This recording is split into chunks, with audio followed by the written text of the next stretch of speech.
You're saying that he can invoke this wartime power.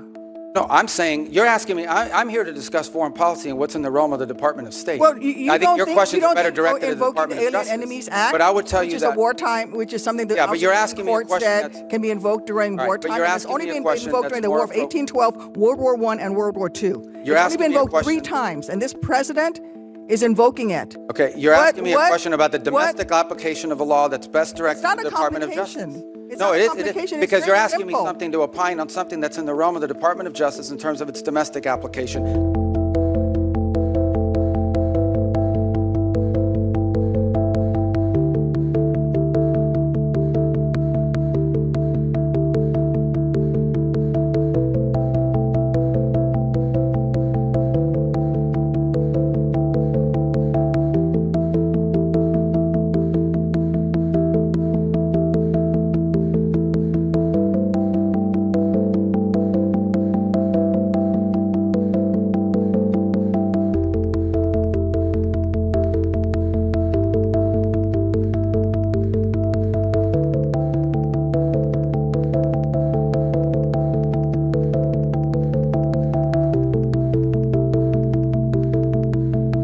Is most certainly confronting terrorist and criminal organizations operating in our hemisphere that pose a grave danger to the United States. Anyone who believes that gangs that flood our country with fentanyl or cocaine are not threats to the United States is not living in reality and certainly does not reflect the opinion of most Americans. The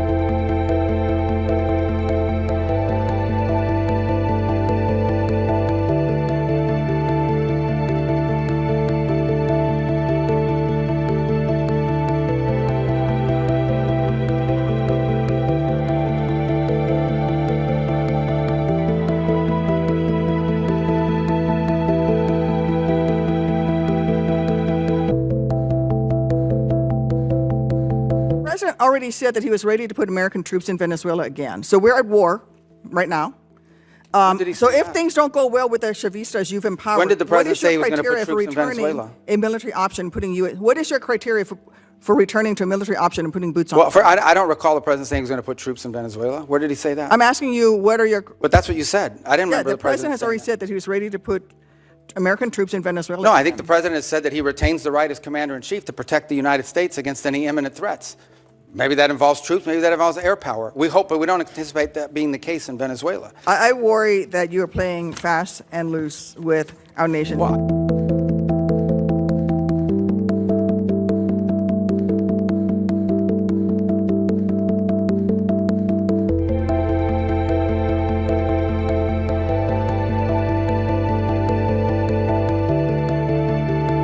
I have to get your thoughts on Venezuela. It was, of course, January 3 that Donald Trump announced the capture of Venezuelan dictator Nicolas Maduro following a successful overnight joint U.S. military operation in Venezuela's capital of Caracas. And Maduro is, of course, facing charges including narco-terrorism and drug trafficking. And we saw celebrations from all over, people of Venezuela, all over the world celebrating in response to this. I want to get your thoughts. You know, so much has happened over the space of just a few weeks, but also your thoughts on Secretary of State Marco Rubio. I mean, you can really see how much trust the president has in him.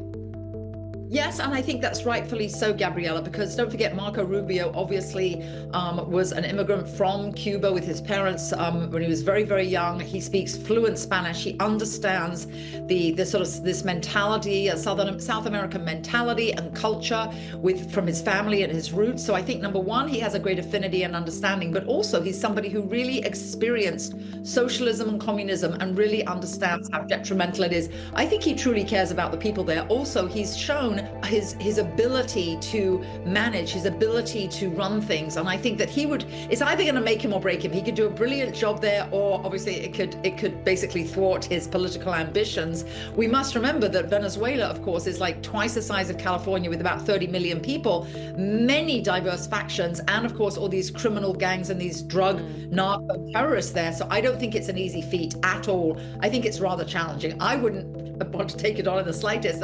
I think it's a heavy lift for anyone, even including Marco Rubio.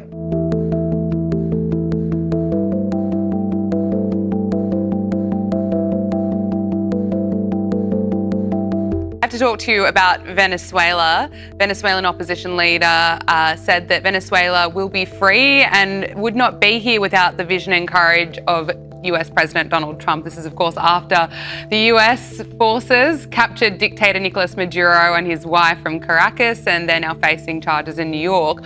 The Wall Street Journal is running a poll that suggests that US voters narrowly support Maduro's removal, but they don't want the US running Venezuela.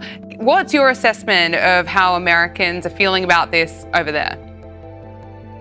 Yeah, and by the way, I can tell you because I represent that schism. Like, I also kind of feel like I'm glad that Maduro is out, but wasn't a big, look, I'm not a big, unlike Iran, you know, we can't go to every single regime we don't like and throw them out, right? Otherwise, we'd be throwing out 75% of all regimes around the world, certainly in South America and Central America.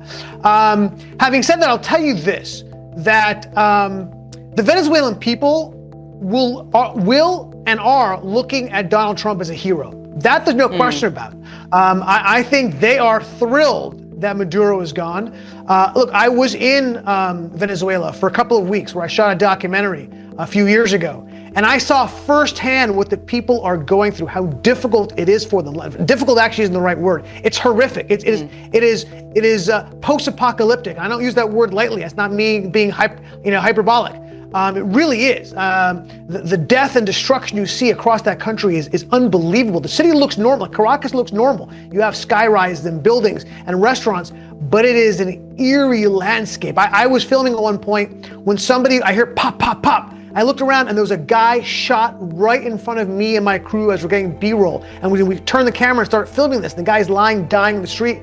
People are just walking by because it's happened so often. A cop walked up to him, took a look at him and walked away. It was crazy. I went to the barrios, the most dangerous parts of the city, to talk to people there. I was walking down the street with a guy in those barrios at night. And I was like, what are you doing out at night? He said, I'm looking for food, pigeon, cat, dog, whatever you can find. I mean, it was a horrific existence in Venezuela, and I think Trump has changed that. And I think in that way, I think he'll be looked upon as a hero by the Venezuelans. Although I did find it so interesting with Machado.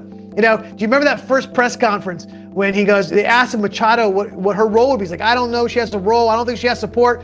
Well, what do you think? He's so typical, right? Oh my, he's so predictable. She comes to the White House, I love you, Trump, gives him the Nobel Peace Prize. He's like, I think there might be a role for Machado. I think she may have a role. It's so Donald Trump, he is very unique. unique. But as you say, look, he's certainly a hero in the eyes of many Venezuelans. So many people celebrating after what happened with Maduro, absolutely.